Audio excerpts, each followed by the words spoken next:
সালামু আলাইকুম। আমি আমার নতুন রানিং শুজ কিনলাম। এই যে দেখা যাচ্ছে, এটা হচ্ছে রানিং শু। এটা নাকি ধোয়াও যায়।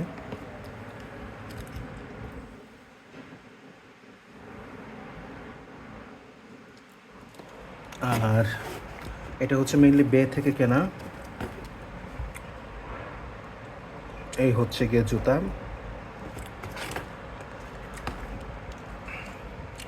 জুতাটা খুবই হালকা। এটা একটা বড় বৈশিষ্ট্য।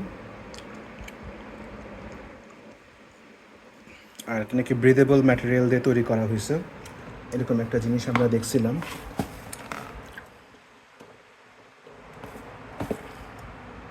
বেইন মেমো, এই তো, আলহামদুলিল্লাহ।